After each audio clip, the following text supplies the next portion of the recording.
Assalamualaikum warahmatullahi wabarakatuh. Selamat siang dan salam sejahtera untuk kita semua. Salam Om Swastiastu, salam kebajikan. Sahabat-sahabat yang saya banggakan dari kalangan media. Pertama, saya ucapkan terima kasih atas kesediaan sahabat-sahabat untuk berpartisipasi di dalam pembagian informasi terkait dengan berbagai hal di Kementerian Desa, Pembangunan Daerah Tertinggal dan Transmigrasi. Pada kesempatan kali ini kami ingin membagikan informasi terkait dengan kebijakan Kementerian Desa untuk protokol normal baru desa. Jadi begini sahabat-sahabat sekalian, sebagaimana sudah kita maklumi bersama bahwa ruang isolasi atau penanganan dalam konteks pencegahan COVID-19 di desa kita nilai sangat efektif, sangat efisien karena skupnya kecil, pencermatannya menjadi lebih detail, detailing masalahnya menjadi lebih konkret. Nah, itulah makanya di dalam berbagai laporan kami kepada teman-teman media, jelas di sana ketika kita lihat ODP maka terbanyak ada di desa. 188.787 ini ODP di desa sampai dengan saat ini. Tetapi ketika bicara positif maka di desa amat sangat kecil, hanya 909 kasus. Ini artinya bahwa melopuskan atau lokalising urusan ODP di desa ini sangat efektif. Makanya bisa saya katakan bahwa desa merupakan garda terdepan dalam penerapan new normal. Ini sudah berkali-kali kita sampaikan berdasarkan kondisi itu. Di samping itu, kita sekarang sedang berupaya untuk menghidup kembali geliat ekonomi di desa. Jadi kemarin misalnya saya ke Gua Pindul di Gunung Kidul, DIY belum buka, dan saya bilang segera dibuka karena semua tujuan wisata sudah mulai dibuka, mal-mal juga sudah mulai dibuka. Yang penting adalah penerapan protokol kesehatan secara ketat. Misalnya waktu itu saya ilustrasikan di Gua Pindul 10 orang saja, kemudian berjarak dan seterusnya. Nah, saya berharap awal Juli ini desa-desa wisata yang ada di bawah naungan BUMDes atau di bawah pengelolaan desa, saya minta untuk segera dibuka kembali dan manfaatkan dana desa juga dengan menggunakan pendekatan padat karya tunai desa untuk melakukan persiapan-persiapan dan penataan kembali wisata desa yang ada di bawah desa maupun di bawah pengelolaan BUMDes. Nah, oleh karena itulah maka sangat dibutuhkan apa yang disebut dengan protokol normal baru desa, upaya untuk mengantisipasi optimisme atas rebound ekonomi desa, dan tentu ini kita sangat berharap untuk segera kita lakukan.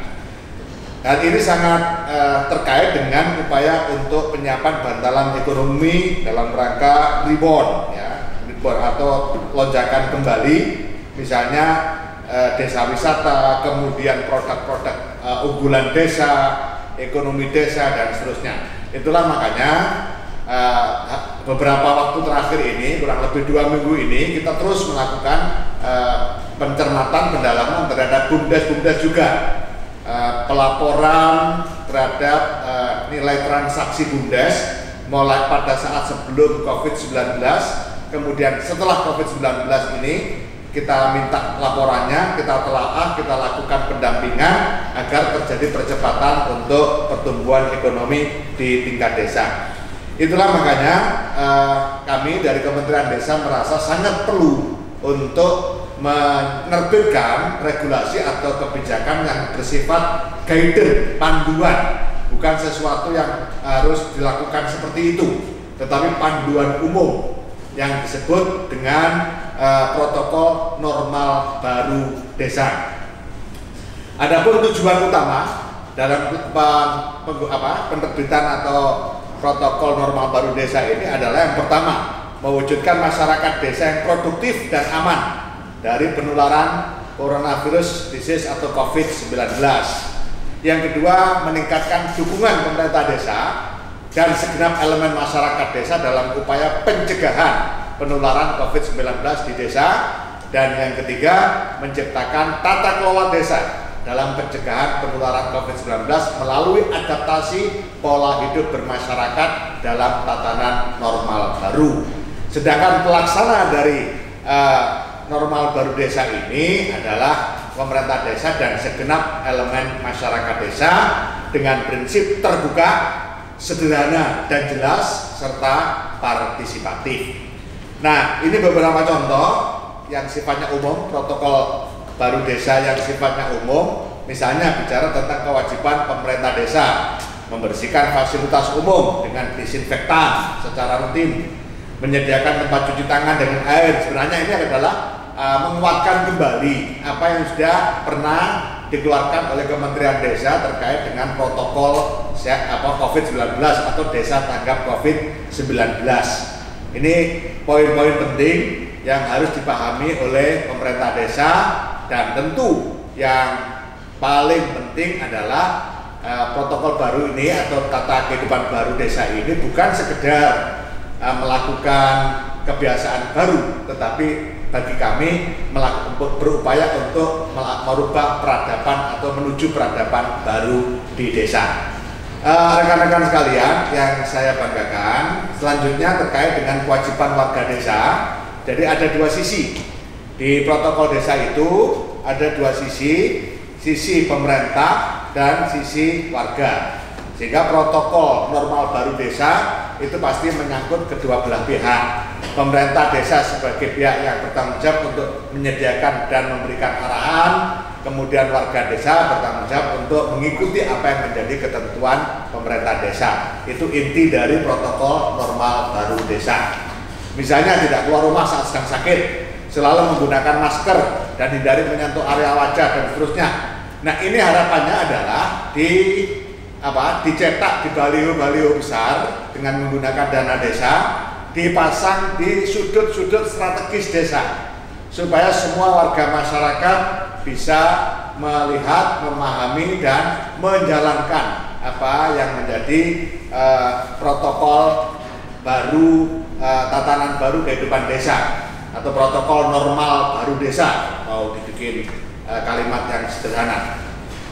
Nah, rekan-rekan sekalian yang saya banggakan, selain hal yang bersifat umum, kita juga mengeluarkan guidance untuk berbagai segmen kehidupan di desa.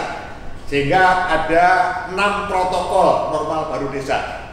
Pertama yang umum tadi, yang dipasang di tempat-tempat umum.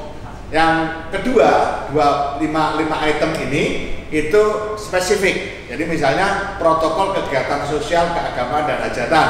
Ini spesifik tapi bisa ditaruh di tempat-tempat umum, di depan balai desa, di depan pos jaga dan seterusnya.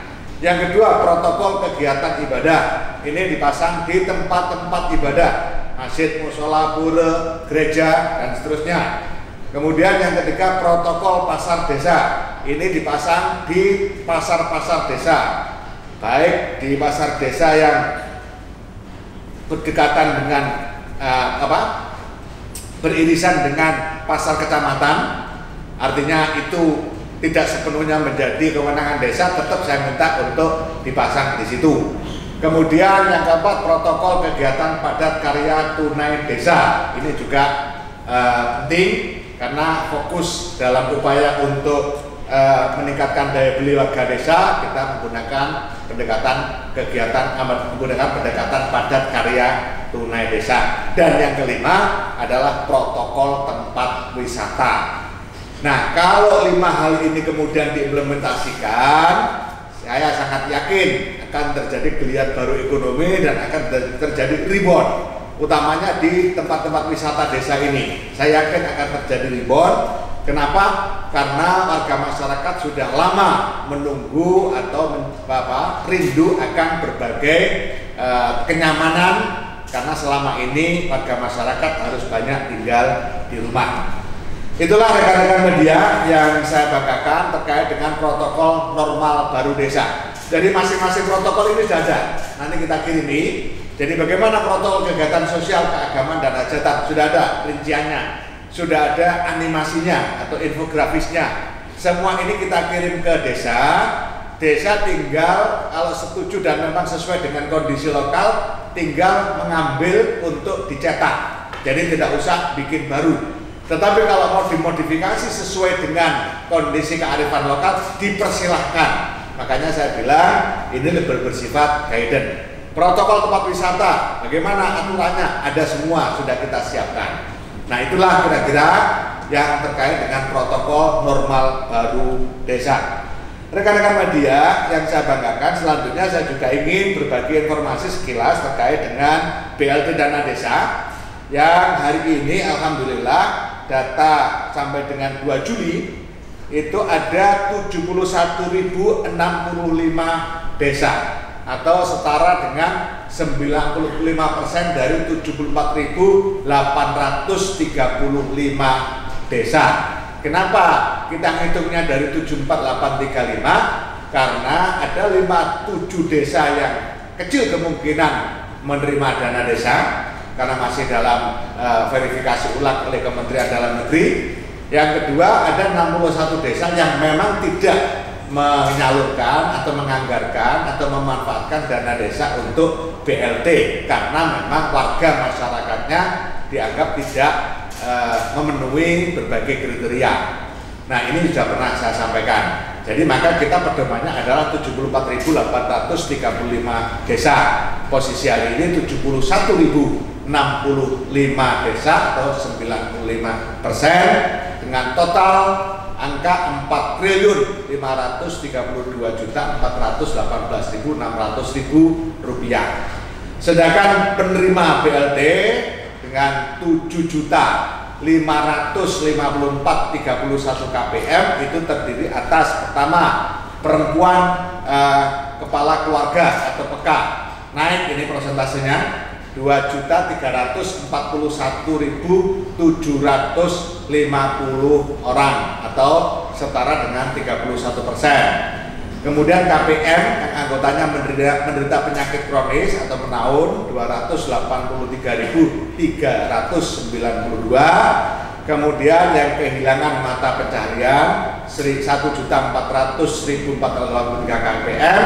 Petani dan buruh tani sebanyak 6.602.190 per KA keluarga penerima manfaat atau sekitar 88%. Nah, teman-teman media yang saya banggakan, khusus kita sudah beberapa waktu yang lalu setelah kita melihat data ini, sejak kita menemukan temuan yang menarik ini, di mana perempuan kepala keluarga, ya, perempuan kepala keluarga itu pertanyaan mendasarnya, kok masih banyak yang menerima BLT dana desa? Kenapa tidak tercover pada jaring pengaman sosial yang sudah ada?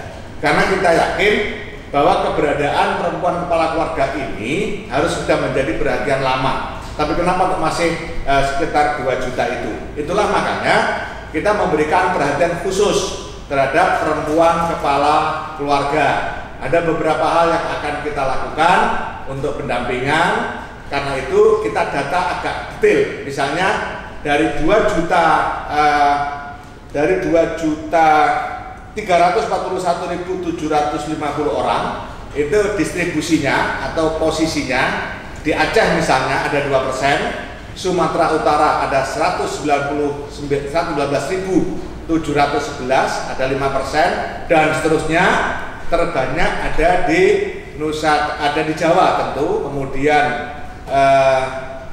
Sumatera Utara, kemudian Sumatera Selatan juga banyak 5%. Nah, jadi itu gambaran penyebarannya, dan kita pertama kita sudah melakukan komunikasi dengan tokoh-tokoh masyarakat di desa termasuk aparatur desa agar menempatkan PK atau perempuan kepala keluarga ini secara proporsional dan menjadi bagian tak terpisahkan untuk proses pembangunan di desa. Salah satunya misalnya kita minta, bahkan agak kita wajibkan agar peka itu diwakili dalam setiap musdes. Jangan sampai kemudian tidak diajak bicara, tidak diajak berembuk. Yang kedua, kita juga berikan afirmasi dengan pemanfaatan prioritas dalam kegiatan pembangunan desa. Ini bukan semata-mata karena ibu saya juga peka, bukan, tetapi karena memang kita perlu memberikan apresiasi khusus karena beliau-beliau adalah tokoh-tokoh yang hebat dengan kemampuan yang luar biasa.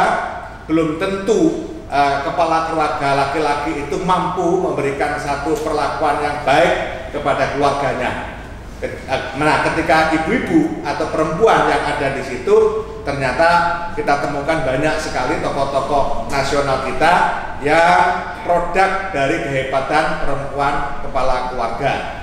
Misalnya saja yang saya tahu persis, Gus Dur itu diasuh dibesarkan oleh PK karena beliau ditinggal wafat oleh abahnya ketika masih sangat kecil.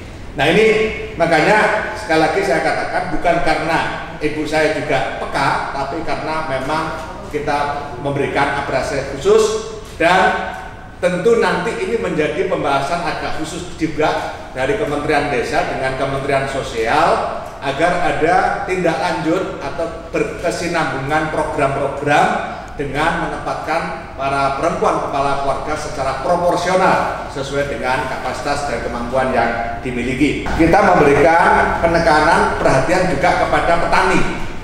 Jadi petani kita juga besar, 88% yang penerima BLT dana desa. Sementara petani yang ada ini dari data yang kita miliki adalah petani buruh dan petani yang rata-rata kepemilikan lahannya 0,4 hektar. Nah, ini juga harus ada penanganan khusus, utamanya terkait dengan intensifikasi pertanian. Supaya apa? Supaya betul-betul terjadi peningkatan produktivitas di lahannya, sekaligus menyongsong atau mengantisipasi berbagai hal yang terkait dengan kesulitan pangan di masa-masa yang akan datang, sebagaimana yang di-warningkan oleh FAO. Ini menjadi perhatian kita juga. Rekan-rekan sekalian, kalau kemudian yang juga tidak kalah pentingnya, komposisi pekerjaan penerima BLT, petani dan buruh tani itu 88%, nelayan dan buruh nelayan 4%, buruh pabrik 2%, guru 1%, pedagang dan UMKM 5%. Nah, pedagang dan UMKM ini juga menjadi perhatian kita.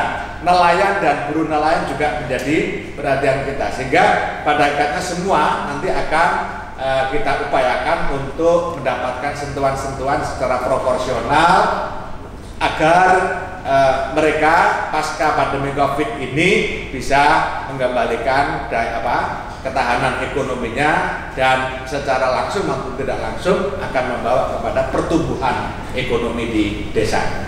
Saya pikir itu rekan-rekan sekalian yang saya banggakan, yang bisa saya sampaikan. Kurang lebihnya mohon maaf. Assalamualaikum warahmatullahi wabarakatuh.